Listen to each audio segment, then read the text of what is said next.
Good morning student. मैं श्याम बिहारी आपका YouTube channel पर मेरे इस चैनल पर आपका स्वागत है।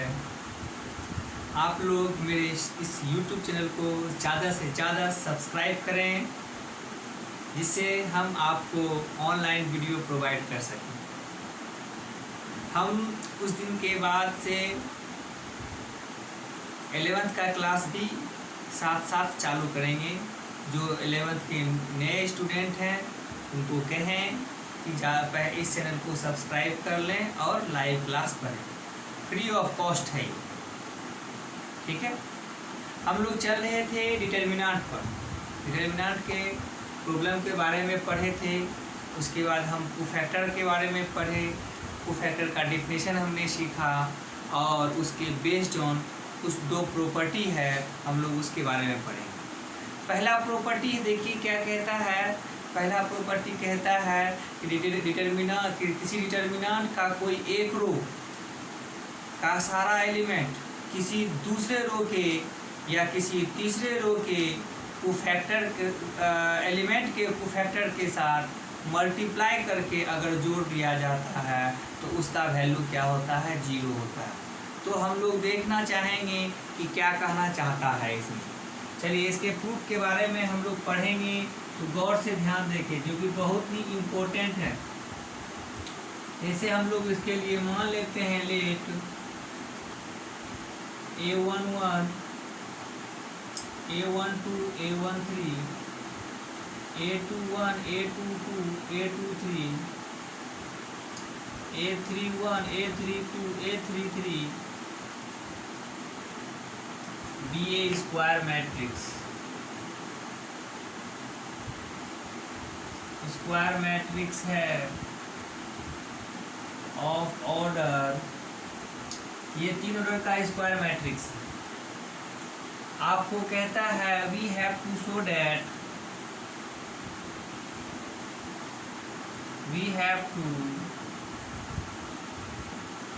दैट आपको साबित करना पड़ता है कि फर्स्ट रो का एलिमेंट लीजिए A11 और सेकेंड रो का कोफैक्टर लीजिए C21 plus A12 into C22 A13 into C23। इसका वैल्यू क्या आ जाएगा, 0 आएगा, ठीक है। इसका वैल्यू 0 आएगा, ध्यान दें।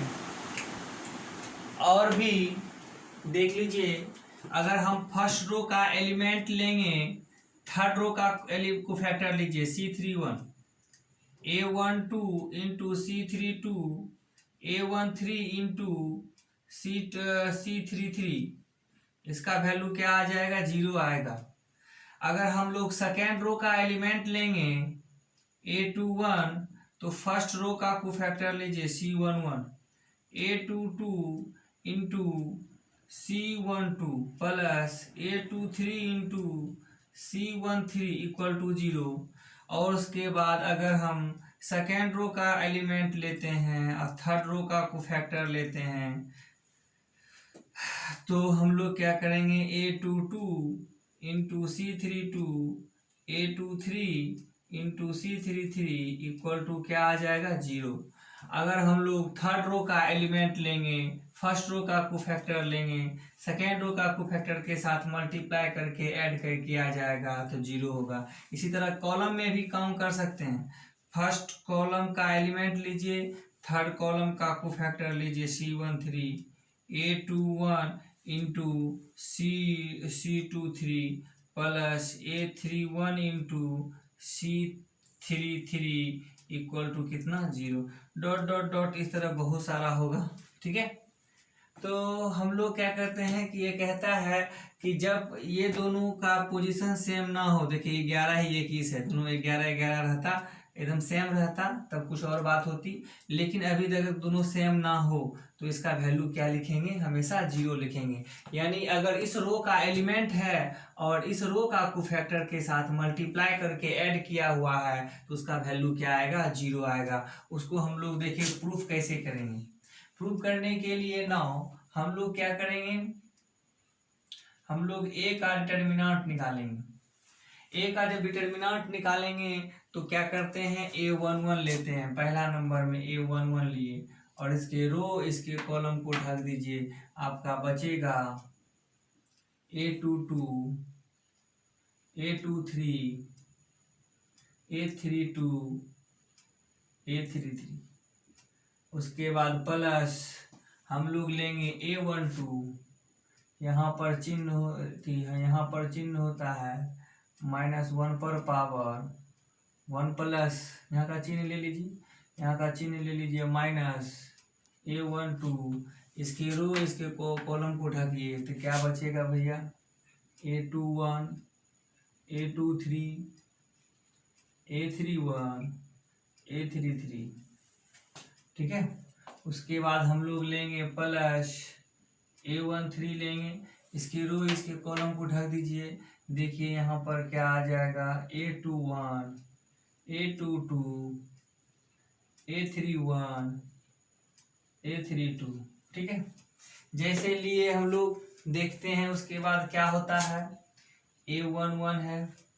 इसको गौर से बताइए कि इसको क्या कहते हैं हम लोग, इसको हम लोग कहते हैं, अगर हम लोग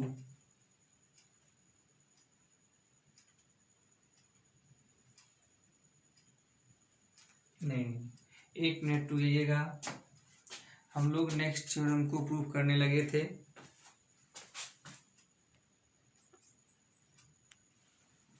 हम लोग यहाँ पर देखेंगे ये जो हमको सबको प्रूव करना है जीरो, तो इसमें से कोई एक ले लेते हैं। ठीक है, पिछले वाला में जो हम किए थे वो वही और थ्योरम का, इसका सेकेंड प्रॉपर्टी था, लेकिन हम फर्स्ट प्रॉपर्टी में ही प्रूव कर रहे थे। ठीक है, ध्यान दीजिए इसको।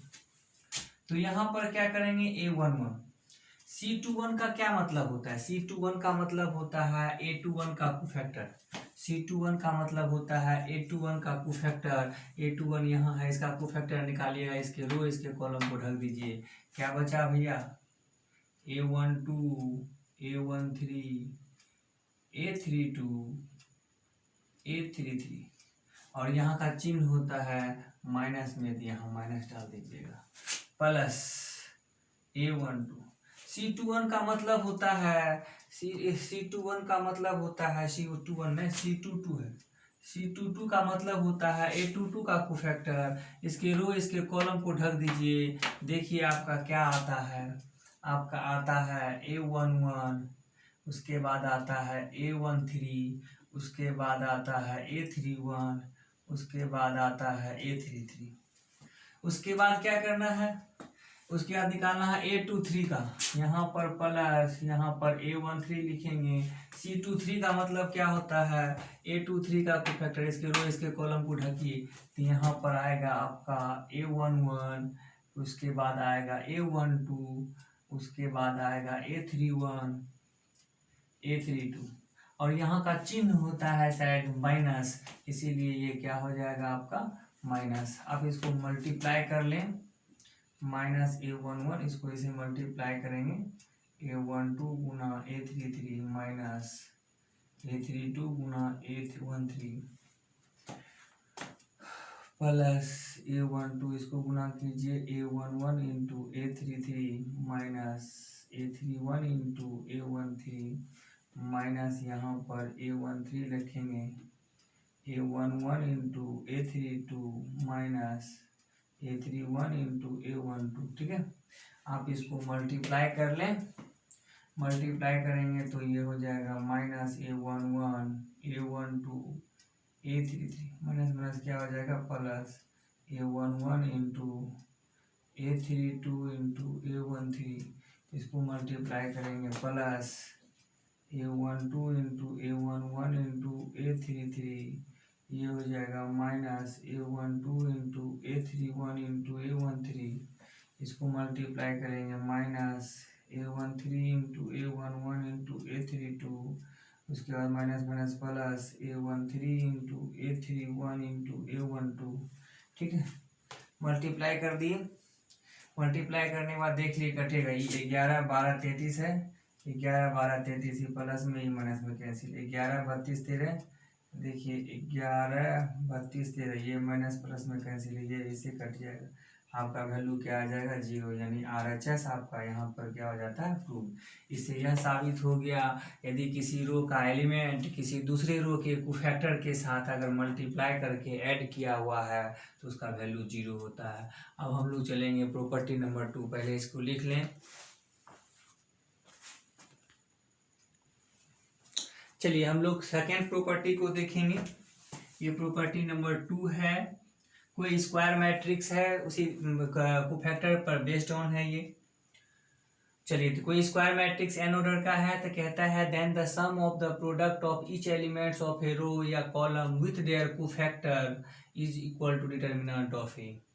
कहने का मतलब है किसी रो का एलिमेंट अपने ही कोफैक्टर के साथ अगर मल्टीप्लाई करके ऐड कर दिया जाता है तो उसका वैल्यू डिटर्मिनेंट आता है।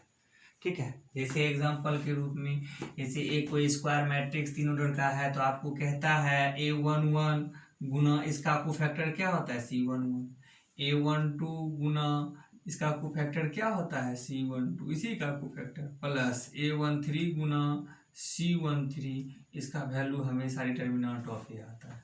दूसरे रो का एलिमेंट लीजिए A21 गुना C21, A22 गुना C22, फिर उसके बाद A23 गुना C23 equal to determinant of A आता है।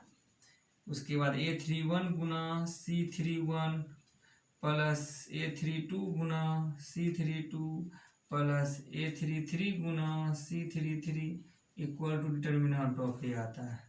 फर्स्ट कॉलम का एलिमेंट लीजिए A11 गुना C11, A21 गुना C21, फिर उसके बाद A31 गुना C31 equal to determinant of A. इसी तरह डॉट डॉट डॉट डॉट सब कॉलम का भी आएगा। ठीक है, और सभी का प्रूफ कर देखना पड़ेगा कि जबकि यदि किसी रो का एलिमेंट अपने ही कोफैक्टर के साथ मल्टीप्लाई करके ऐड कर दिया जाए तो डिटर्मिनेंट ये आता है। बेहद ही महत्वपूर्ण इंपॉर्टेंट प्रॉपर्टी है। ठीक है, इस पर 2 प्रॉपर्टी याद रखिएगा तो आपका थ्योरम प्रूफ आ जाए तो थ्योरम प्रूफ हो जाएगा। नेक्स्ट थ्योरम जो आने वाला वीडियो में है। चलिए इसको प्रूफ कैसे करते हैं। चलिए ए का निकालिए डिटर्मिनेंट, तो ए का determinant निकालिएगा A11, A12, A13, A21, A22, A23, A31, A32, A33। ये देखिए डिटर्मिनेंट, इसको मैं निकालिए एक्सपेंडिंग एलोंग, इसको निकालिए एक्सपेंडिंग एलोंग R1, इसको फर्स्ट रो के एलोंग एक्सपेंडिंग करिए तो A11 इसके रो कॉलम को ढकेंगे तो A22, A32, A33 minus A12 लेंगे, इसके रो इसके कॉलम को ढकिए तो यहाँ पर A21, A23, A31, A32 plus यहाँ पर आता है A13 इसके रो इसके कॉलम को ढकिए A21, A22, A31, A32 ये आ गया। उसके बाद यहाँ पर A11 इसको गुना करना है, ये क्या है, ये है आपका A11 का कोफैक्टर है। देख लीजिए A11 का कोफैक्टर निकालेंगे तो इसी को C11 नाम देते हैं, प्लस A12, तो A12 का कोफैक्टर जब निकालते हैं तो ये और चिन्ह के साथ लेकर के होता है तो C12 इसका नाम देते हैं। फिर यहाँ पर A13 है, A13 का कोफैक्टर निकालेंगे तो यही डिटर्मिनेंट देगा, इसको कहते हैं C13। ठीक है, तो हमारा किसके बराबर आ गया, डिटर्मिनेंट A के बराबर आ गया। सिमिलरली इसी प्रकार आप क्या कीजिएगा, इस डिटर्मिनेंट का एक्सपेंडिंग अगर सेकेंड रो के अलोंग कीजिएगा तो आपका ये वाला प्रूफ हो जाएगा। अगर इस डिटर्मिनेंट का एक्सपेंडिंग थर्ड रो के अलोंग कीजिएगा तो ये प्रूफ हो जाएगा। अगर इस डिटर्मिनेंट का एक्सपेंडिंग फर्स्ट कॉलम के अलोंग कीजिएगा तो नीचे वाला प्रूफ हो जाएगा। ठीक है, इसी प्रकार सभी को आप प्रूफ कर सकते हैं। चलें हम लोग नेक्स्ट प्रॉपर्टी को ठीक लिख लें।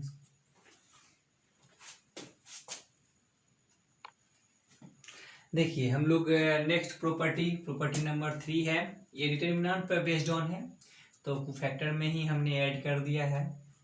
तो कहता है ए और बी कोई 2 स्क्वायर मैट्रिक्स है, दोनों का और सेम ऑर्डर का है। तो कहता है कि ए गुना बी का डिटर्मिनेंट ए का डिटर्मिनेंट गुना बी का डिटर्मिनेंट, यानी दोनों का अलग अलग डिटर्मिनेंट करके निकालिए, या एक दोनों मैट्रिक्स को गुना करके तब उसका डिटर्मिनेंट निकालिए। दोनों के वैल्यू में कोई अंतर नहीं होता है।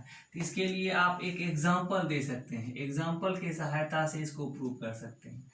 चलिए हमने मान लिया कोई एक लेट स्क्वायर मैट्रिक्स ले लीजिए, क्या है भाई 4 5 7 2 है, ठीक है। एंड बी कोई स्क्वायर मैट्रिक्स ले लीजिए, यहाँ पर ले लिए 1 2 0 2 0 4। ए का डिटर्मिनेंट निकालिए आप, कितना निकलता है 4 5 7 2, कितना 4 दूनी 8 7 5 35, 8 में 35 गया कितना -27, ठीक है। उसके बाद बी का डिटर्मिनेंट निकालिए, बी का डिटर्मिनेंट 1 2 0 4, इसको मल्टीप्लाई कीजिएगा 4 - 0 यानी 4, तो हमारे पास ए का डिटर्मिनेंट गुना बी का डिटर्मिनेंट कितना हो जाएगा -27 गुना 4, 7 चौका 28, 4 दूनी 8 1, 4 दूनी 8 2 10 108 हो जाएगा माइनस में। आप दोनों को गुना कर लीजिए, इसको फर्स्ट मान लीजिए, ए गुना बी निकालिए, ए गुना बी निकालिए। ए कितना है आपका 4 5 7 2, इसको किससे गुना कीजिए बी से 1 2 0 4। आप इसको गुना कीजिए, माथे पर रख के गुना करते हैं, 4 + 0 7 + 0, 4 दूनी कितना 8 5 चौके 20, इसको 7 दूनी कितना 14, 4 दूनी 8, जोड़ देना है, ये हो गया 4, ये हो गया 7 20 8 कितना 28, यहाँ ये आपका 22 हो जाएगा। ये ए गुना बी निकल गया, और ए गुना बी का आप डिटर्मिनेंट निकाल लीजिए, 4 28 7 22, 22 8 88 माइनस 8 7 56 6 7 दूनी 14, 14 5 19, इसको घटाइए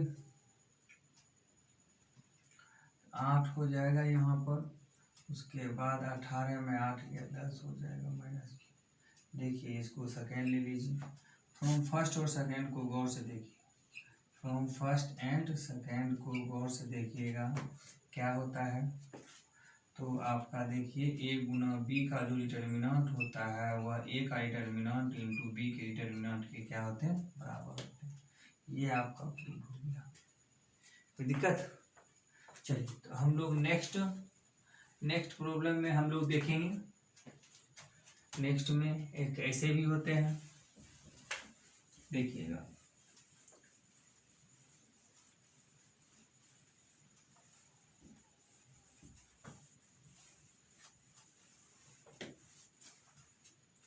ध्यान दीजिएगा, एक होता है कि हम लोग जानते हैं we know that,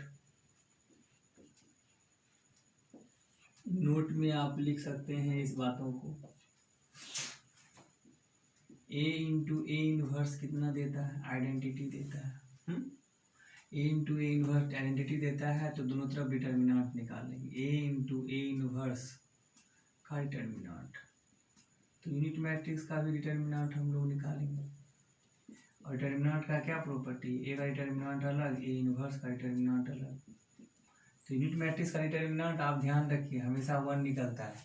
unit matrix का डिटर्मिनेंट आपसे ऑब्जेक्टिव में अगर पूछा जाए तो हमेशा 1 लिखेंगे, ठीक है। तो यहाँ पर ए इनवर्स का जो डिटर्मिनेंट है ये 1/a का डिटर्मिनेंट हो जाएगा। तो ए इनवर्स का जो डिटर्मिनेंट है 1/a का डिटर्मिनेंट का मतलब डिटर्मिनेंट पर पावर -1।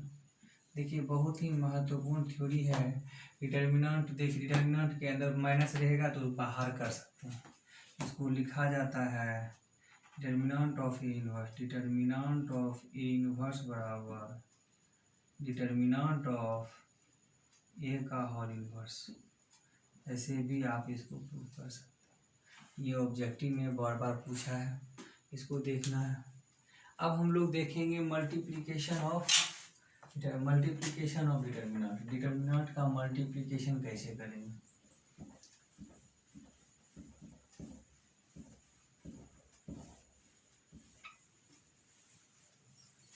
डिटर्मिनेंट का मल्टीप्लिकेशन को गौर से देखेंगे हम लोग। यहाँ पर लिखेंगे A1 B1 C1 A2, ऐसे लिखे हम यहाँ पर A1 A2 A3 B1 B2 B3 C1 C2 C3, ठीक है। अब इसको हम लोग मल्टीप्लाई करेंगे तो यहाँ पर अल्फा 1, यहाँ पर लिखेंगे बीटा 1, यहाँ पर लिखेंगे गामा 1, यहाँ पर लिखेंगे alpha 2 beta 2 gamma 2, alpha 3 beta 3 gamma 3। इसका भी मल्टीप्लिकेशन हम कर सकते हैं, ठीक है। मल्टीप्लिकेशन वही, इसके कॉलम को उठा करके इसके माथे पर रखेंगे तो क्या हो जाएगा A1 into alpha 1 plus A2 into beta 2 beta 1 plus A3 into gamma 1। नीचे मल्टीप्लाई कर सकते हैं हम लोग B1 into alpha 1 plus B2 into beta 1 plus B3 into gamma 1। फिर उसके बाद C1 into alpha 1 plus C2 into beta 1 plus C3 into gamma 1। Multiply होगा फर्स्ट कॉलम से। सेकेंड कॉलम का उठाएंगे तो माथे पर रखेंगे, लिखेंगे सेकेंड कॉलम में लिखेंगे A1 into alpha 2 plus A2 into beta 2 plus A3 into gamma 2। फिर उसके बाद लिखेंगे B1 इंटू अल्फा 2, उसके बाद लिखेंगे B2 इंटू बीटा 2, उसके बाद लिखेंगे B3 इंटू गामा 2, उसके बाद लिखेंगे हम लोग C1 into alpha 2, C2 into beta 2, C3 into gamma 2, ठीक है।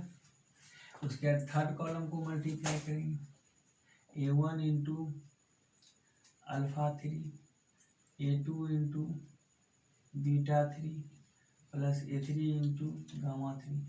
इसी तरह आप मल्टीप्लाई करके आप लिख सकते हैं। तो आप मल्टीप्लाई करके यह भी लिख सकते हैं। अगर हम बताना चाह रहे थे कि अगर इसको ट्रांसपोज कर दिया जाए, यदि इफ जैसे यहाँ पर A1 A2 A3 B1 B2 B3 C1 C2 C3, आप लोग इसको मल्टीप्लाई कर ही लीजिएगा। लेकिन हम कुछ और बताना चाह रहे थे। अगर इसको ट्रांसपोज कर दिया जाए, क्या ट्रांसपोज कर देने के बाद डिटर्मिनेंट में कोई फर्क पड़ता है क्या? फर्क पड़ता है। अल्फा 1 अल्फा 2 अल्फा 3, यहाँ पर हम लोग लिखेंगे beta 1 beta 2 beta 1 beta 2 beta 3, यहाँ पर लिखेंगे गामा 1 गामा 2 गामा 3, ऐसा लिखेंगे ट्रांसपोज करेंगे। अब देखिए कि अगर हम इसको उठा करके इसके साथ गुना करते हैं तो ये आएगा, इसको उठा करके इसके साथ गुना करते हैं तो ये आएगा, इसको उठा कर इससे गुना करते हैं तो ये आएगा। तो यानी कि हम कहने का मतलब है रो को रो से ही मल्टीप्लाई करते जा रहे हैं। इस रो को इस रो से मल्टीप्लाई करके गुना करके करते हैं। लेकिन मैट्रिक्स में तो रूल अलग था। डिटर्मिनेंट में क्या है कि आप मैट्रिक्स तरीके से भी गुना कर सकते हैं, और डिटर्मिनेंट में थोड़ा सा यह है कि एक काम आप यह भी कर सकते हैं, रो को रो से ही मल्टीप्लाई करके गुना करके ऐड करते जाइएगा। रो को रो के साथ ही गुना करके ऐड करते जाइएगा। इसको गुना करेंगे तो यहाँ पर लिखेंगे, इस सबसे गुना करेंगे तीनों हो जाएगा, इससे तीनों को गुना करेंगे तो यहाँ तीनों बन जाएगा। ये तो रो को यहाँ पर रो से मल्टीप्लाई किया जा रहा है, ठीक है। तो कोई फर्क डिटर्मिनेंट में नहीं पड़ेगा, लेकिन मैट्रिक्स में फर्क पड़ जाएगा। मैट्रिक्स में जब भी मल्टीप्लाई करना है तो फर्स्ट रो के एलिमेंट को फर्स्ट कॉलम के एलिमेंट से मल्टीप्लाई करना पड़ता है। ये मैट्रिक्स में रूल है। हम डिटर्मिनेंट की बातें कह रहे हैं, जो कि बहुत ही महत्वपूर्ण चीज़ है। और भी एक चीज़ ध्यान देने वाली है, जब दो स्क्वायर मैट्रिक्स अगर मल्टीप्लाई करता है तो देखिए कितने टर्म के जोड़ के रूप में सब एलिमेंट होता है, 3 टर्म के जोड़ के रूप में होता है, जो कि बहुत महत्वपूर्ण चीज़ है।